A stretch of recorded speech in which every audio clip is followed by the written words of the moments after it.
Welcome to Channel 17, the Town of Colonie Government Channel.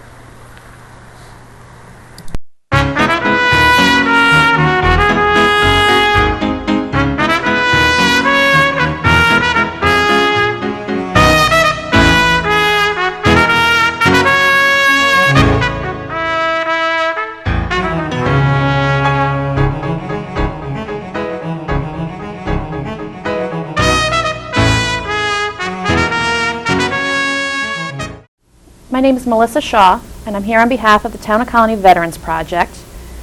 Speaking with me today is Mr. Edmund Lynch. He's a World War II veteran and a Bronze Star recipient for his work on Iwo Jima.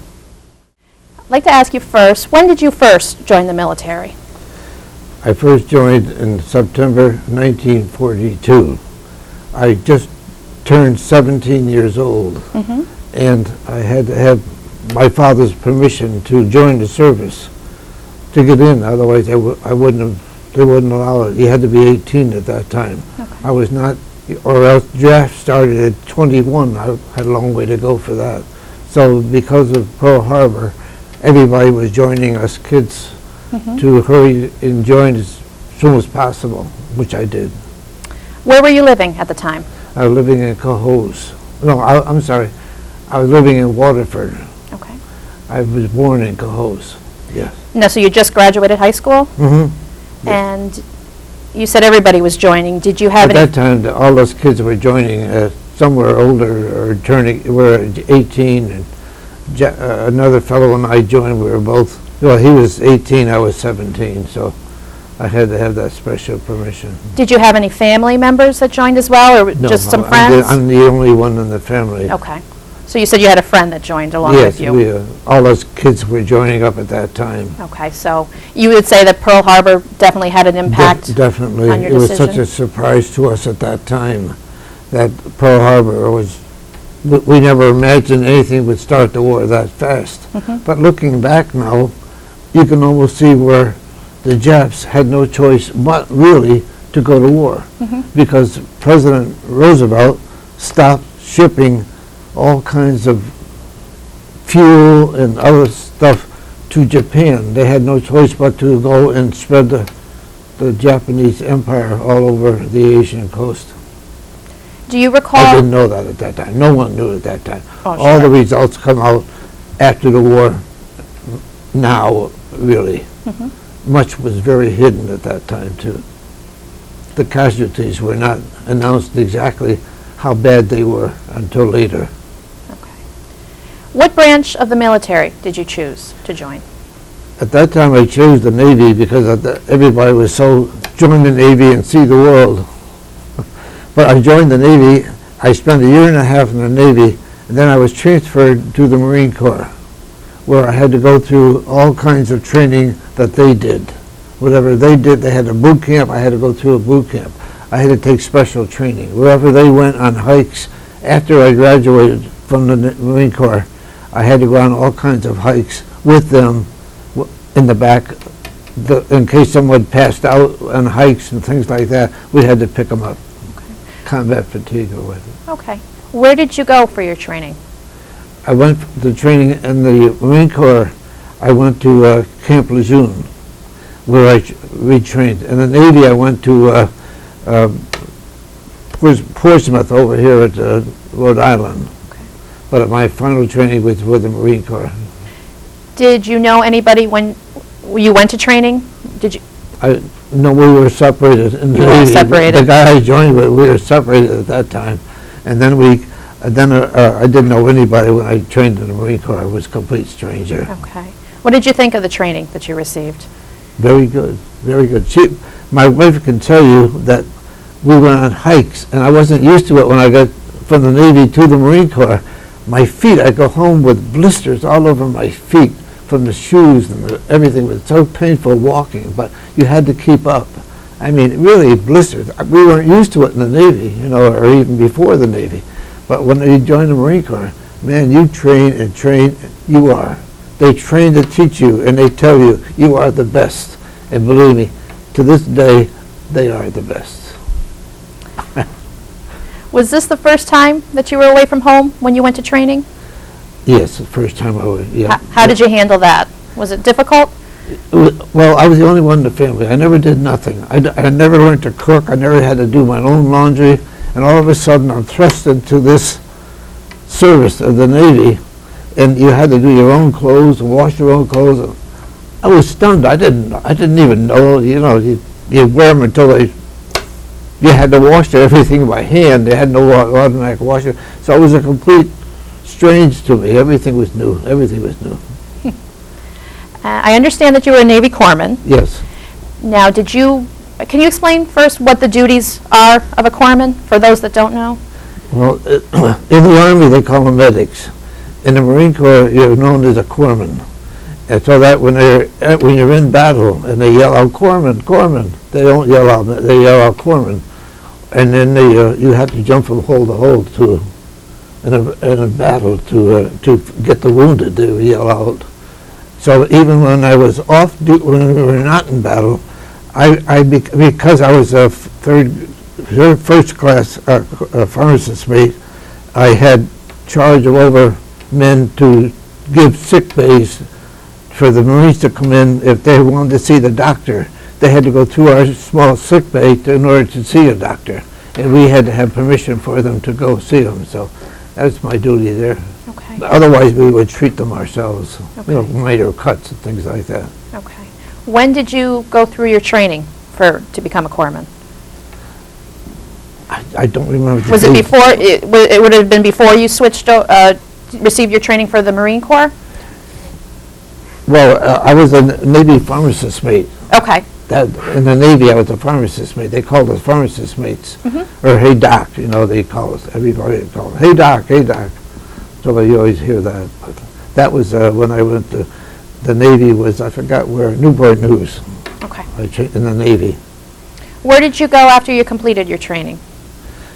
God, after I went complaining. Oh, I went to a receiving station in Norfolk, in the Navy. Mm-hmm. And at the receiving station, it was where all the Navy men would come in and be assigned to different ships and all that.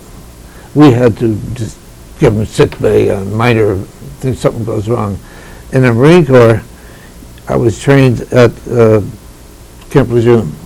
Okay. And from Camp Lejeune, we were trained with the Marines, and then we had to go join they assigned us to different companies and divisions. I was in the 3rd Division, 9th Marines. So when people say to me, "Hey, Doc, where were you with?" I say 3rd, 9th, which means anybody in the Marine Corps knows the 3rd Division, 9th Marines. Okay. Now, did you stay in the United States for a while? I stayed, when I got into the Marine, I stayed in the Navy here in the United States. Mm-hmm. When I got transferred to the Marine Corps, no, I was shipped from after training. I went down around the Panama Canal up to Guam, and then from Guam was assigned to various divisions. Okay. Let's see. Where did you head to battle first? You said you served on Guam. Did you see any action there? I served on it. That's my first time I ever saw a dead corpsman was on Guam.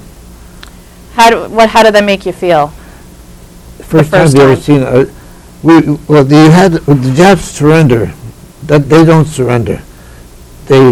When they give up, they give up all organized resistance. They still fight in the jungle.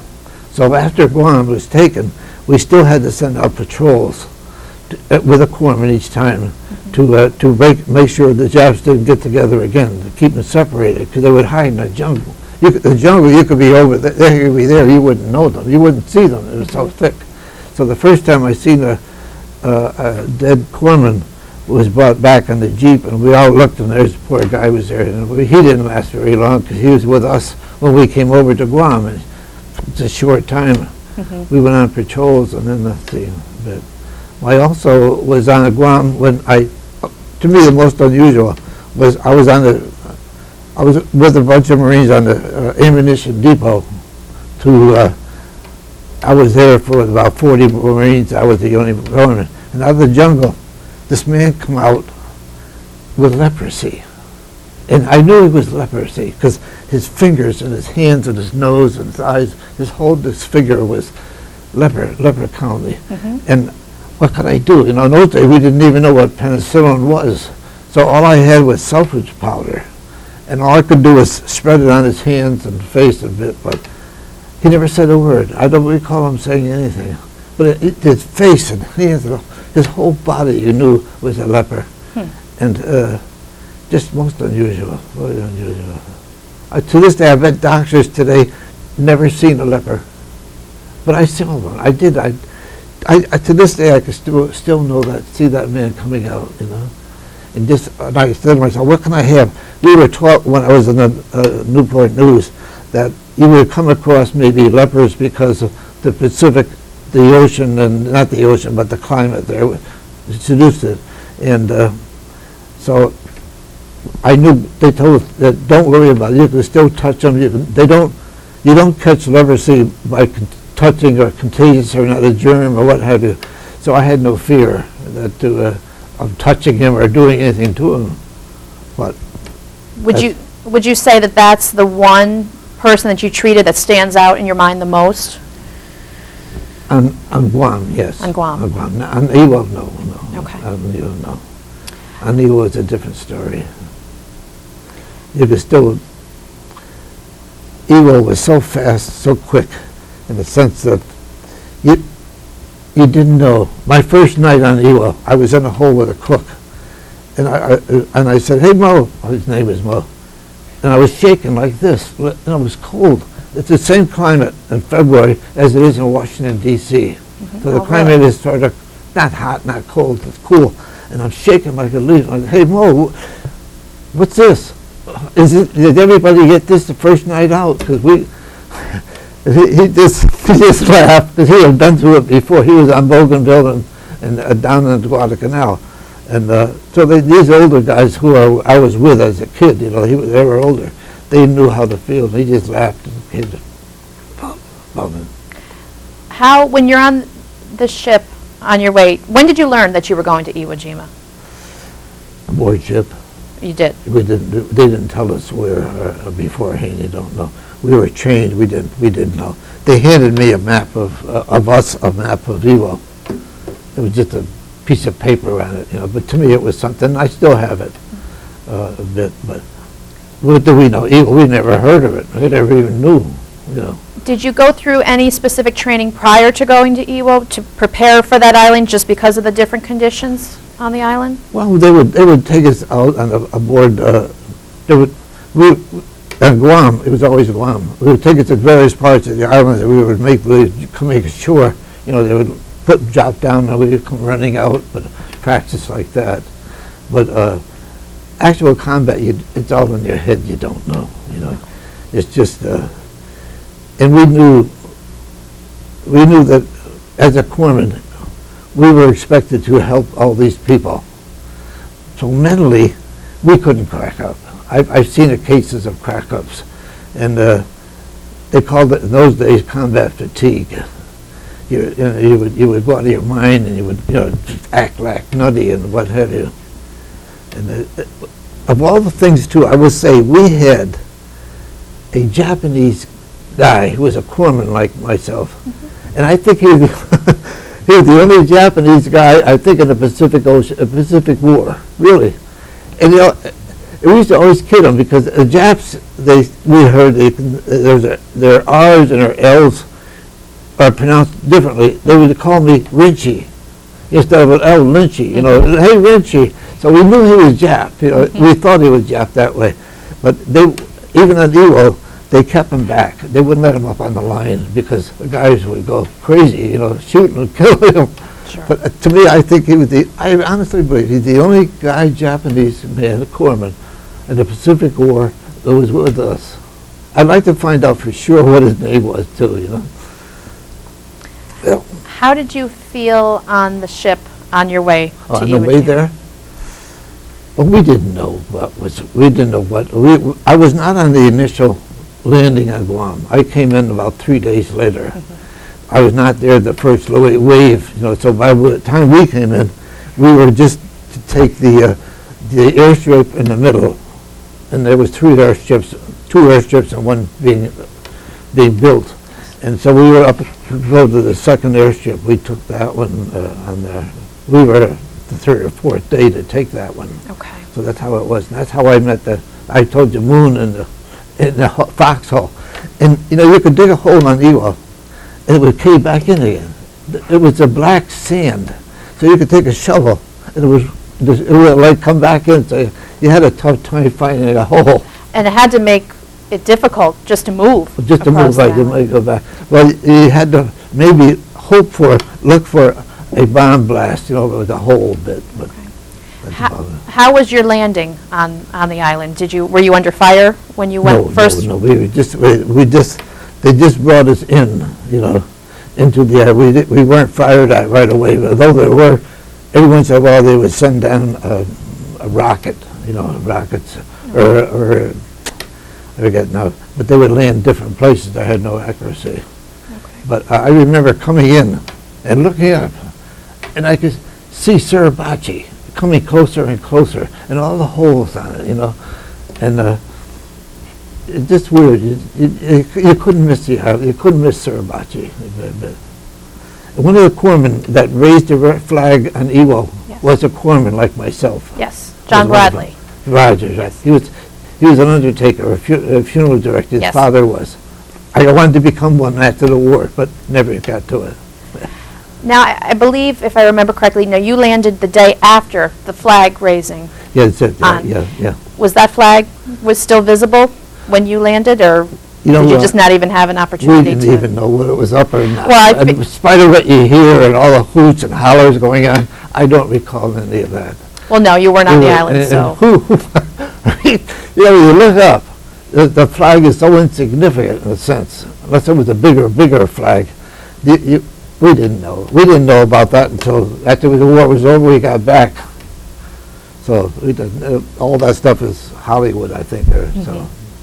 Now, you said you headed towards the one airstrip, the Yes. second airstrip. How long did it take you to move across the island? I forgot how long it was. I remember jumping around different spots, and a shrapnel would come down, a mortar shell would come down, flying down, and it would, all of a sudden you look and there's one over there, and you swear to God I should have got it, you know.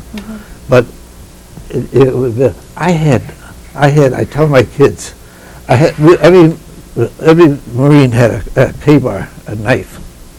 And you know the things on the knife where you grab it, and there's two things coming out the side, all right?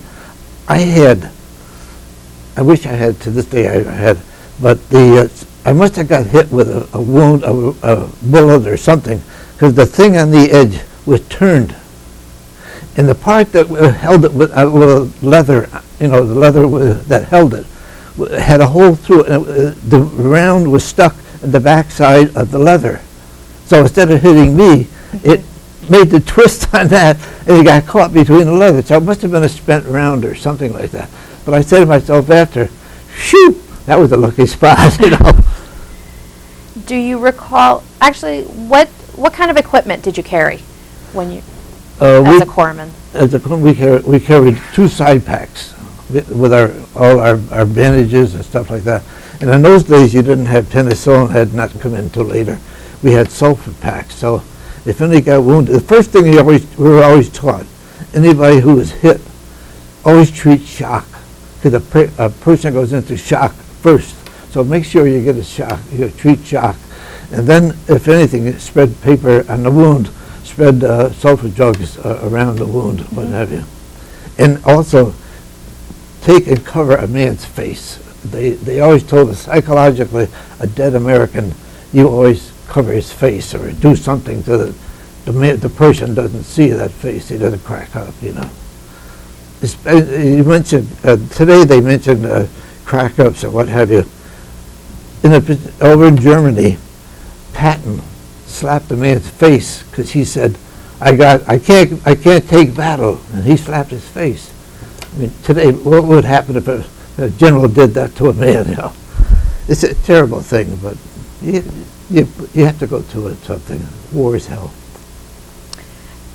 How did you find yourself getting through day after day on Iwo Jima with all the casualties that you had to? I had a dream years ago, before I went into service, I was in high school, and I had this dream that of a war, and we had helmets of the old World War I style, and I jump about this thing, and I seen people getting hit, wounded or what have you, and they lived through it. So I had that feeling all along I was going to make it. I never felt I was going to die, That I always felt that this, because of this dream, I wrote it down on a piece of paper, but my mother lost it. I don't know where it went.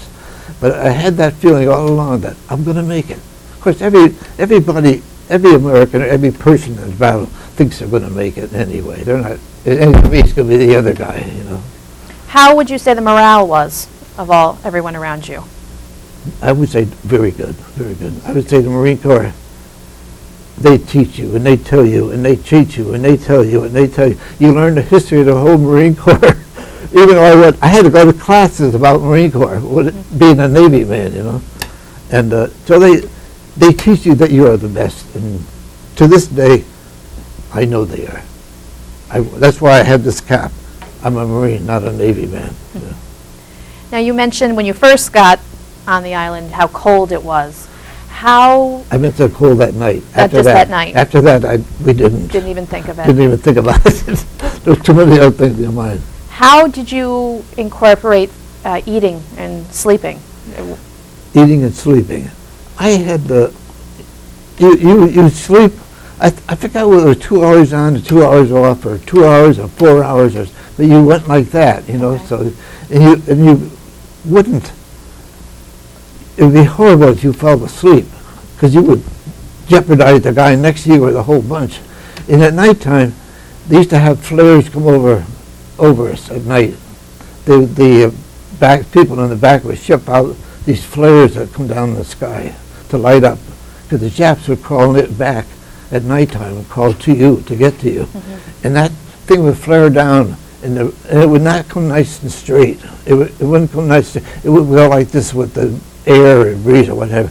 So you swear to God, when you look out of your hole, that these Japs are out there all over, because the light would just shine reflections on it all over. Just psychologically, like I say, you got to keep your mind. Did you come to face-to-face with any of the Japanese? The Japs are funny. They don't fight right out in the open. Very few people, I would say, saw the real Japs. I had seen them crawling along very slow. They would crawl along, very low. Nobody stood up, either us or them, and said, "Hey, come in." That's John Wayne crap, But he didn't do that. Everybody crawled. Everybody crawled. How were the injured after you treated? I was there. I had been the time I was hit close to it, there was a lieutenant and I, and we had another Marine there, and the guy, we were coming on the backside, coming in back in the other way, coming back around, and we were crawling, and they ran out of ammunition, and the lieutenant told this other Marine who was with us to go back and get some bandoliers, and he said he refused, and the lieutenant said, "You better go back or I'll kill you." I mean, honestly, swear to God, it's the truth. And I said, "I'll go back." So here the rocks were piled maybe that high, like a rocks piled back. So I'm crawling along on nobody stood up. I'm crawling along back there to go back and pick up some bandoliers, maybe 20 feet back, So here I am. I took and I brought him up. I brought him back. And maybe that's why he always remembered me, because we were both hitting. He was hitting the fanny, and I got hit in the leg up there. Maybe he remembers that. I don't know. I always say World War II, if everybody in the war fought and shot at the enemy, the war would have been over in no time. Very few saw or hit or. And I honestly say this too. The flamethrowers, man, they are bad.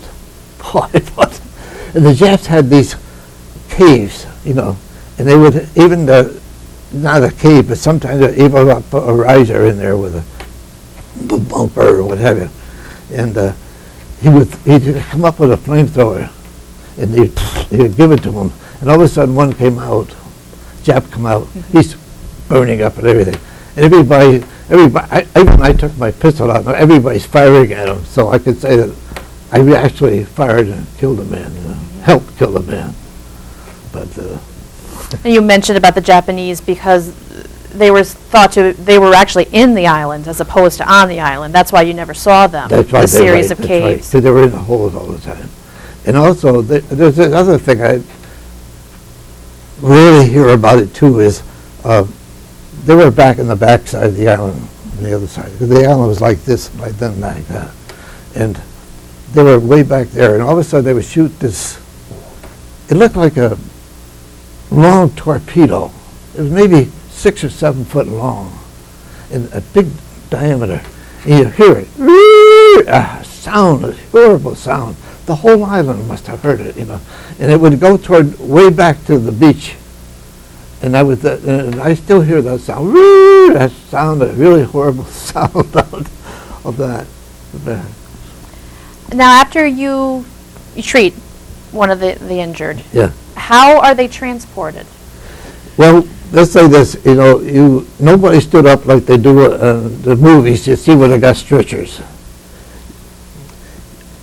The stretcher was back farther, once you get back off the line a bit. But you'd have to take them back or what have you, and crawl with them, pull them back, do anything to bring them back. I was, one time we were there, and a guy got paralyzed when I was the lieutenant and I went back. He got hit in the back and they yelled out, "Corpsman, Corpsman!" So I jumped and dashing over, and this guy was paralyzed. He couldn't move. So all I could do was put him on a poncho. You know what a poncho? Mm-hmm. No. So I drag him, put him on the poncho, and I'm dragging him back off. And I'm going back on the other side. And I don't know whether he survived or what, but How would you say that your supplies were restocked? How did you receive new supplies while you were on the island? I just trying to remember now. Of course, we all ate sea rations, sea rations or what have you, and we had enough of that. And the food we never got to eat. Whatever we ate was canned food. Mm-hmm. And that was get to you. That wouldn't cause any problem. What about medical supplies? Was there somebody who would run the supplies to you? No, you carry enough with you for a while. You had enough. Don't forget I had my 2 packs. And we always think, looking back too, because we had 2 packs, the flamethrowers had 2 packs too. He had to have a lot of packs. Mm-hmm. And I used to think maybe the Japs think that I'm one of the flamethrowers because we didn't have that. Mm-hmm. But that's what I thought. Do you feel it hampered your efforts with the packs that you were carrying as far as moving? No. At that time, you're so psyched up, you could carry them. They weighed tons. You didn't think about anything. Just survival. Get the hell out of here. We've learned since then that the corpsmen were targeted by the Japanese. Yes, right. With the thought of because in Germany, the Germans, if you had a pack, you had a cross on your arm. Yes. The Germans would not shoot you. The international law. The Japs, they learned at Guadalcanal, get rid of it. They don't care. They aim for you because you're more important than a regular soldier. Really. So you were aware of the threat, increased threat before you arrived. We knew in our own mind it had nothing to do with the Japs that kill you no matter what. They shot at everybody. And it's, I had worked with different guys who weren't in combat, and they used to hate the Japs and all that stuff. Looking back at the time, you had to hate the Japs. You had to hate the enemy. But looking back now, I don't really hate them because their mind was brought up, their whole life was brought up for the Emperor. We just helped them along to meet with the Emperor. And you know what? And then island Iwo was so bloody and so many dead bodies. I'm talking 20,000 Japs dead, maybe 6,000 or 8,000 Americans. And we smell as much as they do when we're dead too. And we blowed up. I remember I remember seeing one of the Marines. I jumped to hold the hole when they were yelling corpsman, and all of a sudden I get in and looked up in the back. I jumped in the back of him, and I seen this hole in the back of his head, where the round must have went right through his to the hole out in the back, and on his back he had Lucky, and I said, "Poor bastard," you know. Yeah. Do you, I think I asked you this before, is there any one person that you treated on Iwo that stands out more? Well, I told you the guy with the paralyzed thing. He would be the one. Yell and trying to drag him along on my poncho a little bit. And let's see, well, the other was, it just, that more or less stands out the worst. I couldn't even move or couldn't do anything, so. Now, after being there for a while, you talked about the death and the sights and the smell and everything. Your morale still was high, or did you find it still? All you keep thinking, I'm going to get out of here. I'm going to make it. And whenever you treated a man, I used to say, "Hey, boy, you're lucky. You're going home." And they liked that because they said, "Finally, I'm getting out of here. You've got to stay." You know, that was the cycle. You would treat the guy, "Oh, I'm getting out. You're getting out of here. Get out of here." You know? Now, you said you made your way towards the second airfield on Iwo Jima. Well, it was I would say it was the middle one. We were told to take the middle. And then the other one wasn't finished up above.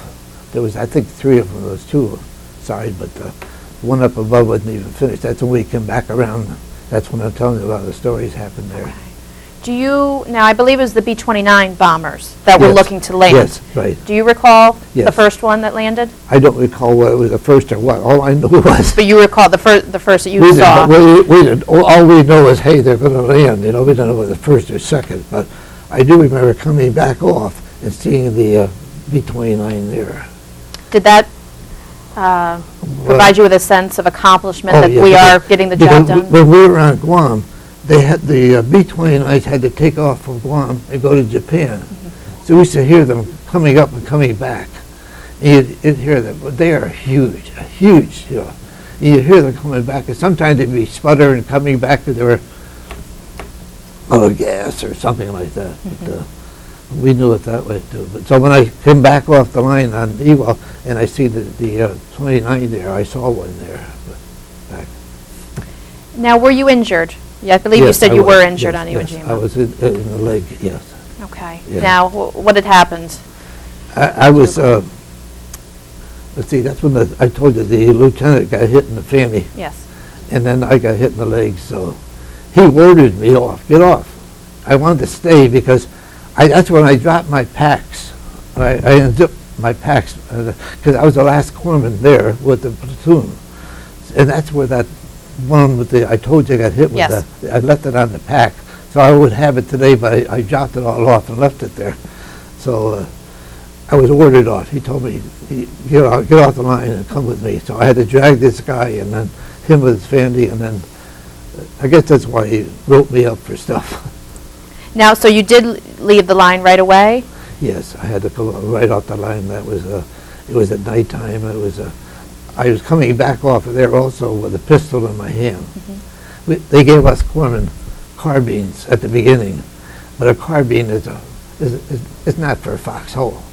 So I would have the Marines, if they see somebody dead, they get me a 45. So if they get me a 45, I put a 45 on, and that's when I had the 45 in my hand going back off the line, and I said, I'll never be taken prisoner, because if I always figured they took me prisoner, they would skin my tattoo off my arm, and I said, they'll never get me alive.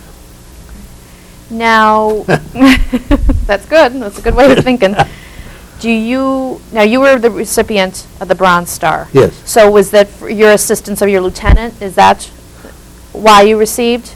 They write you up. Somebody has to write you up, and then it's passed on. I don't know where it goes. But the day I got the Bronze Star, Admiral Nimitz was in a couple of rows over. There was maybe 40 of us getting medals of different kind. He was on over in another line, so I just missed him out instead of the general I had from our division. Were there many casualties in your unit on Iwo Jima? Oh yes, there was always, I forgot how many corpsmen left and how many, got wounded and got back. And not too many of us. We had a lot of replacements come in after Iwo to come in from the overseas, Because we had a lot of replacements on Iwo too. But the trouble with the replacements are, they come right up. They don't realize you don't act like in the movies. You got to stay down and keep your head down. Don't stand up. You're dead. Where did you go? Now, I assume that once you were injured, you left the island Yes. at that point. Yes. Where did you go from there? I went there to Guam again. Okay. They shipped me back to Guam, and that's when they treated you there. And then after some period of time, I had to go back and join my old outfit. Okay, so your injury was not that serious on your leg?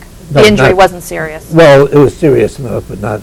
I couldn't stay there with it, but I had to go off because he ordered me off. Okay. And His family was all right too. and now so you were healing on Guam, Yes. and where did you go from that There. point? After that, I went back to my division again, and then we started training again for the invasion of Japan, and that was to be, I guess, in October and November. And the Marines were going to be the initial landing again on Japan, Honshu, I think, or something like that. So there were going to be initial landing, and I knew today, even then at that time, we'd be dead, because the Japanese fight forever. They don't give up. And we were also taught that no matter who comes at you, men, women, or children, kill them. I mean, they talk about, oh, the Americans, we don't do this. Baloney. You had to do it. That's the way they were. We had heard stories about after on Saipan. I guess the natives there would, be covered with rifles and what have you in the back of them to kill the Americans. So we were being taught in the invasion, shoot anything and kill everything. That's why the casualties, they say, would have been over 500,000. Sure. So you felt that the United States was justified in dropping the atomic bombs? If it hadn't been for the bomb, we'd have all been dead. We didn't know what the bomb was. How do you know what the atomic bomb was? Somebody says to you, out of a clear blue sky, the war was over. All we thought was, we were just, us corpsmen were telling the Marines, they believed anything. We tell them that, we told them it was a special bomb. If the Emperor went there and he got this certain disease or certainly with the bomb head, and he's got it, he's going to die and all that, they believed anything. The war is over. We didn't know what atomic meant or anything. All we knew was it was a big bomb. And, the second one finally did it, yeah. But otherwise, we'd have been invading Japan. We had to wait for the army to come from Europe over to Pacific. Poor guys, but twice. Did you keep a personal diary while you served? No. No? Just didn't? I did. I have my original book that I studied with Corpsman. I wrote down every place I went. And it lists there, I don't know if I still have it, it lists there every bit of, every place I went.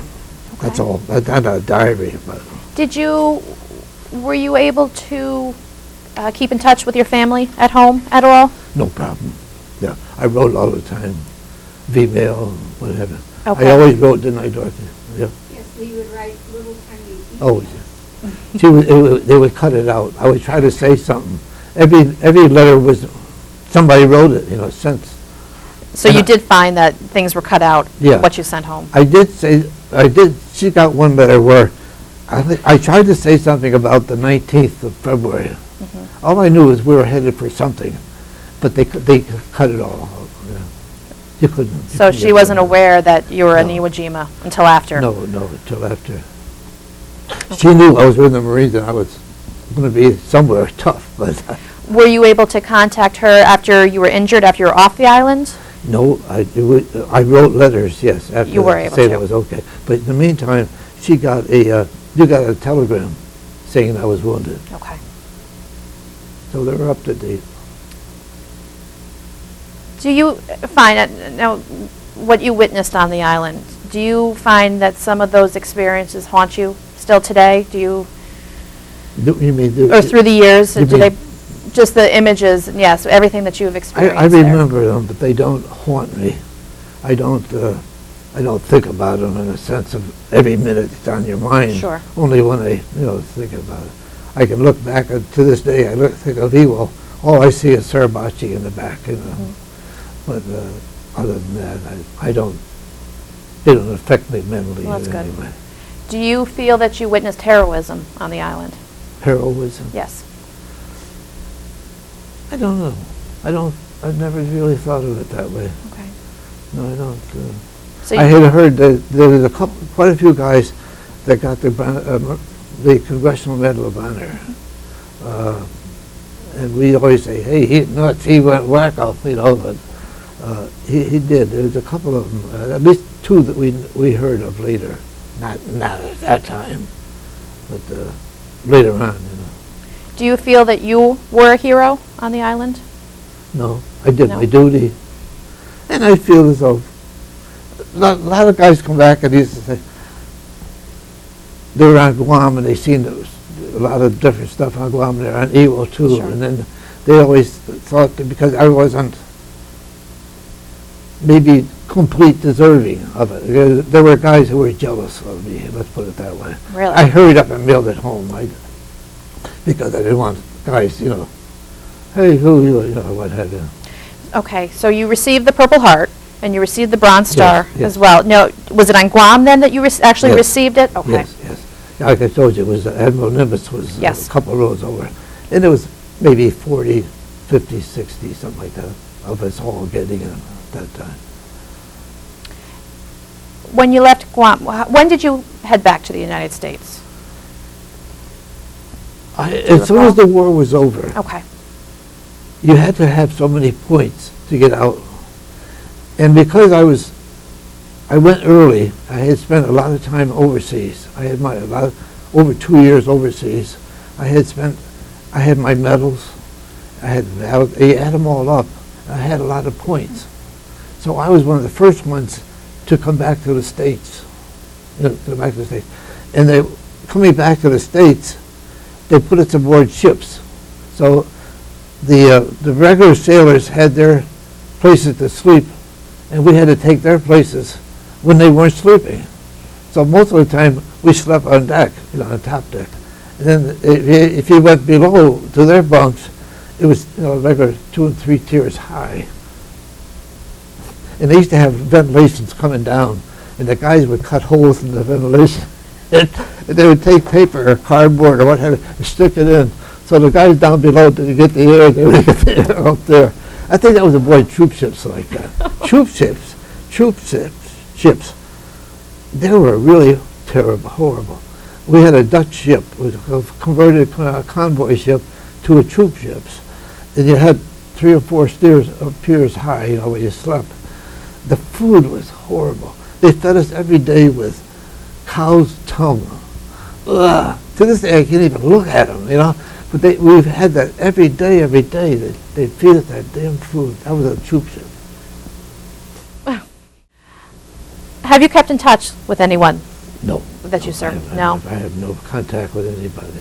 I think mostly because I feel that because I was a Navy man detached to the Marine Corps, that these outfits around here are all Marine Corps, and I would feel out of place, I think, being a Navy man. But I had different guys tell me, no, you won't, we'll join you. But still don't know, They would call you, they always called us Doc. Hey, Doc. So you have not visited or had No. attended any ceremonies or any? No, I don't. No. Okay. One of these days when they have there aren't many of us left now for Iwo, that I'm thinking maybe this coming year, that write to the paper and ask them if they're going to have any kind of remembrance of something, that I would go, but I don't know. Would you would return to the island No, if you had an no, opportunity? No, I did. we had an opportunity. Oh, you did? Yes. Some years ago, they asked us if we wanted to go to Iwo, and I don't care to go back. I don't. I want to remember it the way it was, not the way that, you know. You go back there and you meet up with all the guys that would remember everything. Some people remember everything from day to day. You know, they know I was here, I was there. Well, I don't remember like that. It's too vague in a sense. How do you feel that your service affected your life, the rest of your life? You were young. Now you were Yes, 20 when you... No, I was 17. No, but 20 when you left the service. Right, I was out. So you still had the rest of your life Yes, ahead of you. Yes, right. I was proud that I did, and proud that I do now. And to think that there aren't many of us left now, and we're going rapidly away to the other world, you know, that I was proud that I did serve my time. Okay. Is there anything else that you would like to add that we didn't cover in the interview? Anything you can think No, of? I can't think of anything back in this. I think this is very nice that you are having these interviews, because we are not around too much more any longer. I'm 82 years old, and I've done my job and done my duty. No matter what people think, I fought for it. You know, I did my job. Oh, yes, you did. You do yours. Don't give me that baloney about I deserve this or that. You don't yet till you fight for it. Show it. And I don't believe in every war. I don't believe in this war either. This one. It's not. It's a waste of life for no reason. Poor young kids are pulled into it, have to stay in, what have you. That's about it. Okay. Well, thank you very much. I want to thank you for sharing your experiences you. with us, and thank you for your service, and I really enjoyed this conversation. Thank you.